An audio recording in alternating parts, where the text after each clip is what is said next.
Hi welcome back maths Naresh ఈ class. ఇవాళ engineering first year semester 2కి సంబంధించిన M2లోని లాప్లాస్ ట్రాన్స్ఫార్మ్స్ అనే చాప్టర్ నుంచి మనం పీరియాడిక్ ఫంక్షన్ దానికి సంబంధించిన ప్రాబ్లమ్ని డిస్కస్ చేద్దాం. చూడండి, find L of F of T if capital F of T. ఇక్కడి వరకు ఇలా అడిగితే లాప్లాస్ ట్రాన్స్ఫార్మ్స్ డెఫినేషన్ నుంచి ఉపయోగించి చేస్తాము. L of F of T is equal 0 to infinity e power minus st f of t dt. అంటే 0 to infinity 0 to pi pi to 2 pi లాగా split చేసి చేస్తాం. Okay, yes. So where F of T has period 2 pi. Period 2 pi అంటే periodic function. Laplace transforms to the periodic function. ఆ ఫార్ములాని ఉపయోగించి చేయాలి. ఏంటంటే L of f of t is equal to 1 by 1 minus e power minus s into omega. Here omega has period. ఇక్కడ ఇచ్చేసాడు. మన function కి పీరియడ్ ఎంత 2 pi అంటే ఒమేగా ప్లస్ 2 pi ని సబ్స్టిట్యూట్ చేయండి అని. సరే, integral 0 to omega e power minus st into capital f of t dt. కాబట్టి పీరియాడిక్ ఫంక్షన్ అనగానే సో ఈ ఫార్ములా గుర్తుంచుకోవాలి. మరి ఇక్కడ పీరియడ్ అంటే ఏంటి? ఒమేగా ప్లేస్లో 2 ని మీరు సబ్స్టిట్యూట్ చేయాలి. 0 to 2 pi రాస్తాం. మరి 0 to 2 ని 0 to pi pi to 2 pi లాగా స్ప్లిట్ చేసి ఇంటిగ్రేషన్ చేస్తాం. Okay, yes. సో ఫస్ట్ ఇచ్చిన ఫంక్షన్ ని రాస్తున్నాను. So given function or given that capital F of T is equal to ఏంటి? sin t when 0 less than t less than pi. అదేవిధంగా 0 when pi less than t less than 2 pi. సరే, ఇప్పుడు ప్రాబ్లంలో ఏమి ఇచ్చాడో అది రాద్దాం. So F of T has period 2 pi కదా. So F of T is A అంటే పీరియాడిక్ ఫంక్షన్ అయింది కాబట్టి పీరియడ్ ఇచ్చేసాడు 2 pi. So f of t is a periodic function with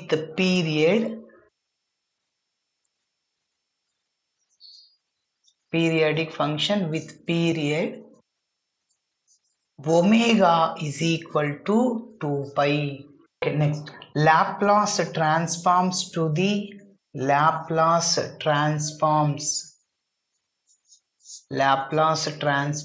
to the periodic function.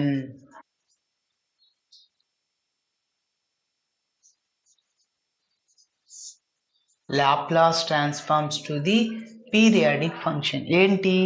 L of f of t is equal to formula ఏం చెప్పాను ఇందాకే? 1 by 1 minus e power minus s into omega. Integral 0 to omega e power minus st into capital f of t dt.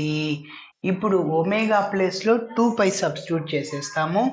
So L of capital F of T is equal to 1 by 1 minus e power minus omega ప్లేస్లో 2 pi అంటే s into 2 pi, దాన్ని 2 pi s రాస్తాను. Okay, so 2 pi s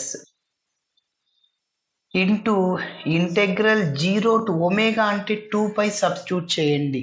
okay, next e power minus st into capital F of T dt. ఇప్పుడు F of tea అంటే ఇదే కదా. So దీన్ని అంటే 0 to 2 pi ని 0 to pi pi to 2 pi లాగా స్ప్లిట్ చేద్దాం. So is equal to 1 by 1 minus e power minus 2 pi s.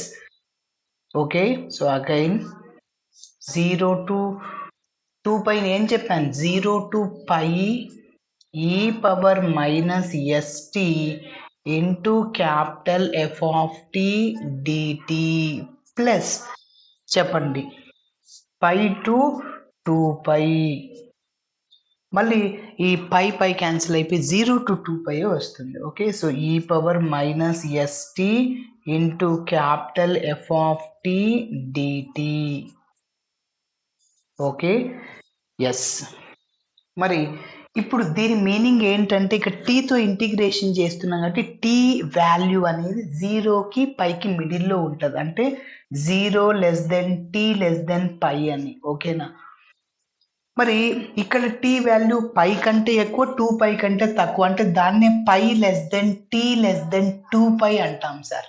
Okay, ఇక్కడ ఇదే చూడండి, π less than t less than 2π, so అదే రాసేస్తాం, π less than t less than 2π. అప్పుడు function ఏంటి, 0 అనమాట. f ఆఫ్ t అంటే 0 సబ్స్టిట్యూట్ చేయాలి. Okay, yes.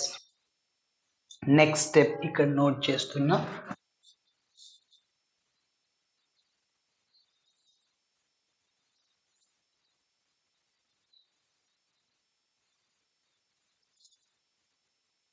నెక్స్ట్ చూడండి, సో లెఫ్ట్ సైడ్లో L of capital F of T is equal to, ఇంకా ఇది ఇలానే రాయాలి, ఇది చివరి వరకు ఇట్లానే రాయాలి, 1/1 minus e power minus 2πs.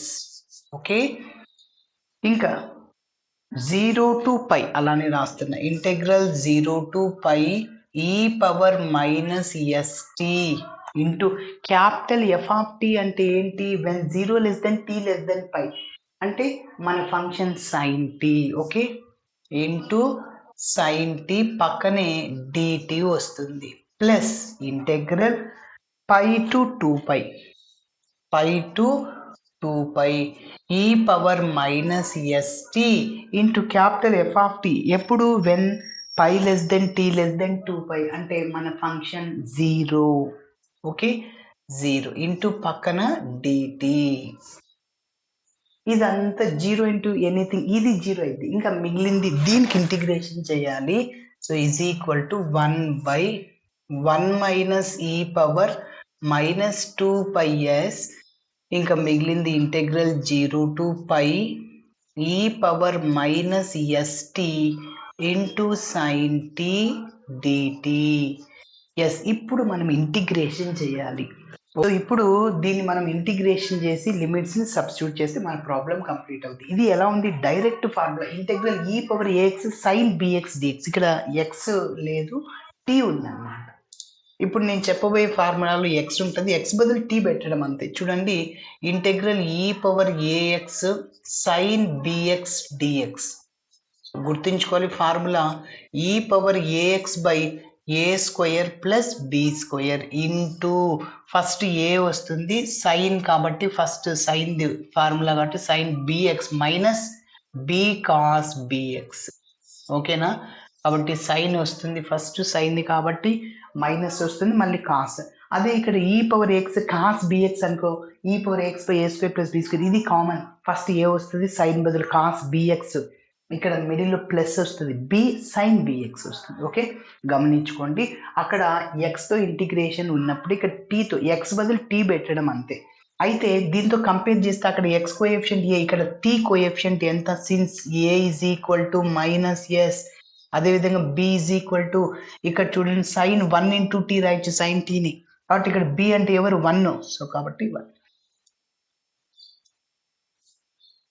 Is equal to 1/1 minus e power minus 2πs. Okay, yes, ఇంటిగ్రేషన్కి ఫార్ములా అది. సో ఇంటిగ్రేషన్ చేస్తున్నప్పుడు మళ్ళీ 0 to π లిమిట్స్ రాయకూడదు, ఇంటిగ్రేషన్ చేసిన తర్వాత లిమిట్స్ని సబ్స్టిట్యూట్ చేయాలి. ఓకే, సరే. సో ఇప్పుడు మనము ఆ ఫార్ములాతో అప్లై చేస్తే e power a x, e power a అంటే ఏంటి మైనస్ ఎస్, అక్కడ ఎక్స్ వేరియబుల్ ఇక్కడ టీ అనమాట. ఓకేనా, by a square plus b square, a అంటే minus s whole square, minus స్క్వేర్లో ప్లస్ అవుతుంది, ప్లస్ బి స్క్వేర్ అంటే 1 అనమాట. Okay, into a sine b x, a అంటే ఎవరు ఇక్కడ minus s sine b x, sine B అంటే 1 ఇంటూ టీ అనమాట ఇక్కడ, కాబట్టి సైన్ టీ మైనస్ బి అంటే 1 రాసిన ఒకటి రాయిపోయిన cos b x, so cos b అంటే 1, ఇక్కడ వేరియబుల్ టీ కాబట్టి 1 ఇంటూ టీ, కాబట్టి అప్లై చేసేసాను ఫార్ములాని. సో ఎప్పుడైతే ఇంటిగ్రేషన్ చేసామో లిమిట్ సబ్స్టిట్యూట్ చేయాలి కదా, 0 to π. Okay, yes. ఇప్పుడు నేను అప్పర్ లిమిట్లో టీ ప్లేస్లో ఇన్ఫినిటీని పైని సబ్స్టిట్యూట్ చేస్తున్నా, లోయర్ లిమిట్లో టీ ప్లేస్లో 0. Okay, so which is equal to 1/1 - e power -2πs into, ఇప్పుడు చూడండి టీ ప్లేస్లో ఏం చెప్పాను నేను, టీతో ఇంటిగ్రేషన్ చేశాను కాబట్టి టీ ప్లేస్లో చేయను, నువ్వు ఎక్స్తో ఇంటిగ్రేషన్ చేస్తే ఎక్స్ ప్లేస్లో అప్పర్ లిమిట్ని సబ్స్టిట్యూట్ చేయి. సో టీ ప్లేస్లో నేను పైని సబ్స్టిట్యూట్ చేయాలి అంటే -s into π or π into s, ఒకటే, రెండు ఒకటే, ఎట్లా అని రాయొచ్చు. e పవర్ -π ఇంటూ s రాస్తున్నా, డివైడెడ్ బై s² + 1. అప్పర్ లిమిట్లో ఉన్నాను, టీ ప్లేస్లో π చేశాను, -s into sin π minus cos π అయిపోయింది. అప్పర్ లిమిట్లో సబ్స్టిట్యూట్ చేసాము, టీ ప్లేస్లో π. ఇప్పుడు మైనస్ ఆఫ్ లోయర్ లిమిట్ అంటే టీ ప్లేస్ 0 సబ్స్టిట్యూట్ చేయండి, e power 0 into t, e power 0 1 అవుద్ది, 1/s² + 1 ఇంటూ ఇక్కడ -s అలానే ఉంటుంది, టీ ప్లేస్లో 0 సబ్స్టిట్యూట్ చేయండి, sin 0 మైనస్ కాస్ 0. ఓకే, రెండు పాయింట్స్ గుర్తుంచుకోండి, sin 0 ఎంత అంటే 0, అదేవిధంగా కాస్ 0 1, sin nπ వాల్యూ ఎంత అంటే 0, n ప్లేస్లో మీరు ఎంతైనా సబ్స్టిట్యూట్ చేయండి, అంటే sin 1 into π, sin π 0, sin n బదులు 2/2, sin 2π 0, sin 3π 0, sin 100π మొత్తం 0. కాబట్టి ఇక్కడ sin π దాని వాల్యూ ఏమవుద్ది, 0 అయిపోతుంది. Is equal to 1/1 - e power -2πs, e power -π into s divided by s² + 1 minus s, sin π అంటే 0 మైనస్ కాస్ π ఎంత. సో కాస్ nπకి ఫార్ములా చూడండి, -1 హోల్ పవర్ n అనమాట. ఇక్కడ n ఈవెన్ నెంబర్ అయితే +1, ఆడ్ నెంబర్ అయితే -1. ఎలా సార్ అంటే, ఫర్ ఎగ్జాంపుల్ కాస్ π అంటే n 1 అనమాట, ఈ ఫార్ములా సబ్స్టిట్యూట్ చేస్తే -1 హోల్ పవర్ 1 అంటే మైనసే అయిపోతుంది. ఓకేనా, అదేవిధంగా కాస్ 2π తీసుకోండి, n బదులు 2 వస్తుంది, -1 హోల్ స్క్వేర్ అంటే ప్లస్ అయిపోద్ది. Okay, -1 whole power even number +1, -1 whole power odd number -1. Okay, కాబట్టి ఈ వాల్యూ ఎంత సార్, -1 సార్. కాస్ π వాల్యూ చూసుకో, -1/s² + 1 ఇంటూ -s, sin 0 అంటే 0 సార్, అదో కాస్ 0 అంటే 1. Okay, next step.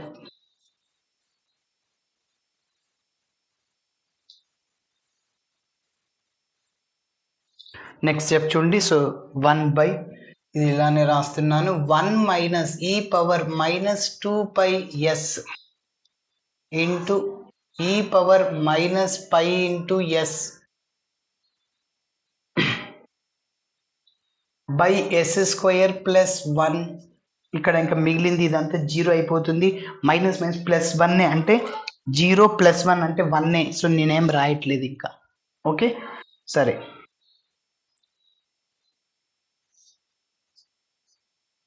జీరో + 1 1 కదా, సో 1 ఇంటూ ఇదంతా సేమ్ ఇదే రాసేసాను. నెక్స్ట్ దీని కథ చూద్దాం. ఇక్కడ ఇది 0 అయింది, ఇక్కడ మైనస్, ఇక్కడ మైనస్ ప్లస్ అయిపోతుంది అనమాట. కాబట్టి 1/s² + 1. ఇంకొద్దిగా సింప్లిఫికేషన్ చేద్దాం. So which is equal to ఇంక 1/1 - e పవర్ -2πs. ఇక్కడ డినామినేటర్ సేమ్, ఎల్సిఎం సేమ్ కాబట్టి న్యూమరేటర్స్ని యాడ్ చేయొచ్చు. సో కాబట్టి e power -π into s + 1 divided by s² + 1. ఓకేనా, ఇంకొద్దిగా సింప్లిఫికేషన్ చేస్తున్నాను చూడండి.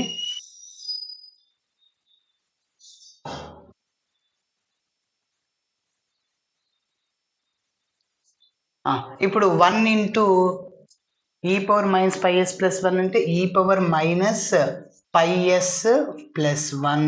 ఓకే, డివైడెడ్ బై, మళ్ళీ మల్టిప్లై చేయాలి కదా రెండింటిని, సో s² + 1 రాశాను, ఇంటూ ఇంకా ఇది రాయండి 1 minus e power minus 2πs. Okay, ఇంకొద్దిగా లాజిక్ ని అప్లై చేస్తున్నా చూడండి. ఇక్కడ మైనస్ πs ఉంది, ఇక్కడ మైనస్ 2πs ఉంది.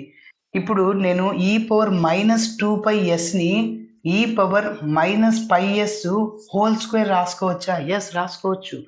ఏ power m whole power n, a power m into n అంటే e power minus πs into 2 అంటే ఈ పవర్ మైనస్ 2πs ఇదే వచ్చేది. ఎందుకు అలా రాస్తున్నామంటే ఇక్కడ న్యూమరేటర్లో ఈ పవర్ మైనస్ πs ఉంది, ఇక్కడ 1 ఉందిగా, 1 square minus a square minus B square, అప్పుడు a plus B into A minus b. A అంటే 1 ప్లస్ బి అంటే e power minus πs into 1 minus e power minus πs. అప్పుడు ఇదో ఇది క్యాన్సిల్ అయిపోద్ది, అందుకోసం. Okay, so that is equal to e power minus πs plus 1, ఇది πs plus 1. Okay, ఇక్కడ పవర్లో కాదు, plus 1 separate term. So yes square plus 1 yes. నేను దీన్ని ఏం రాస్తున్నా అని చెప్పాను, 1 minus e power minus πs whole స్క్వేర్గా రాయొచ్చు. ఓకేనా? ఎస్.